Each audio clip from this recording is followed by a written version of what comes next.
What's up mga kapadyak? Magandang araw, ako po si Ed. Welcome sa akin channel. Sabi nila kapag nasa cycling ka, mahal ang mga pyesa. That's why today I'm giving you tips paano makatipid. Normally kapag nasisira or nawo-worn out yung mga pyesa natin, pinapalitan natin. May kamahalan, of course. Bakit hindi na lang natin i-repair or ayusin? Katulad ng bottom bracket na to.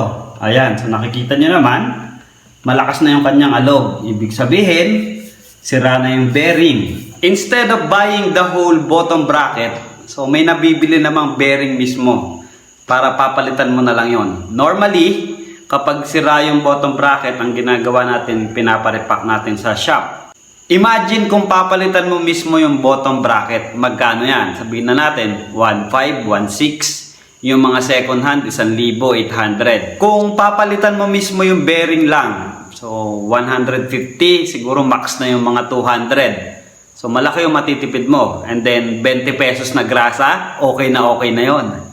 Dahil sira na nga yung bottom bracket, yung bearing ng bottom bracket ko, instead of buying, so magdi-DIY na lang ako. I-repair ko na lang. So kakalasin ko muna.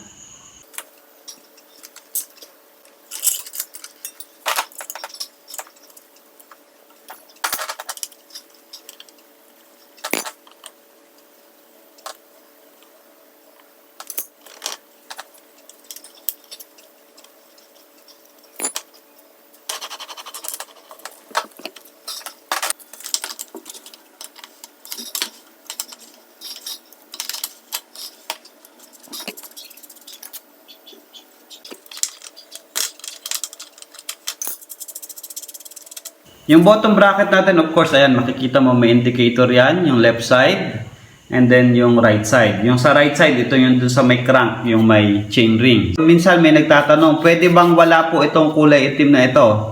Yung iba kasi inaalis nila, ewan ko kung bakit. Ang sabi nila, nakakadagdag pa daw ng bigat yon, tapos nag-accumulate or build up daw ng dumi. Para sa akin naman, ito kasi yung nagpuprotekta ng spindle mo para hindi nabababad sa tubig, hindi siya kakalawangin. Ayan, may tubig dyan. Ayan. Yan. So imagine kung tatanggalin nyo ito, nakababad yung spindle ng crank ninyo. So anong possibility? Kalawang, pag kinalawang, mapuputol. More or less pagtagal. So better, wag nyo na lang tanggalin. Kung masyado naman kayong nag-aalala dun sa bigat, wala namang problema yun. Napakaliit na halaga nun, napakaliit na bagay. So another thing, yung bottom bracket, as I've said, may dalawang side. Ito yung, meron pa yung tinatawag na sealed. Ito yon. So para tanggalin yan, kuha ka lang ng matulis na bagay. Ayan. So ayan, pag natanggal mo yan, ayan, makikita mo na yung bearing ng bottom bracket mo.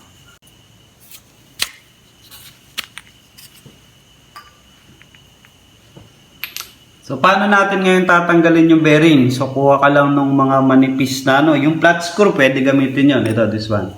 So itatapat mo dyan, tapos pupupukin mo. Pwedeng pupukin yan. So gawin natin.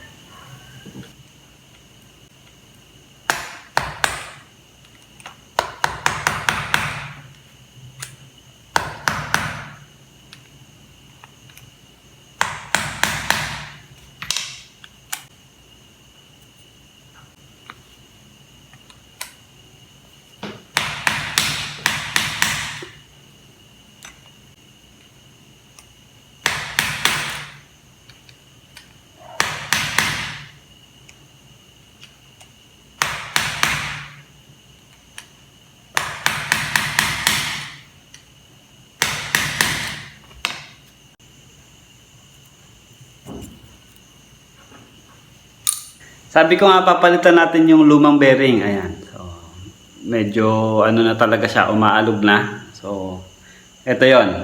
Pag ilalagay mo siya, of course, lagyan mo ng grasa.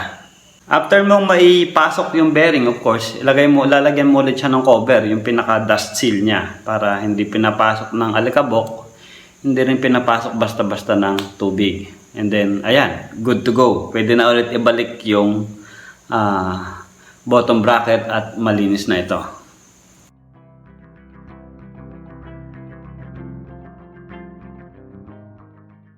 Ayun, tapos na nating palitan ang sealed bearing ng ating bottom bracket. Once again, maraming salamat po sa panonood. Ride safe po tayong lahat.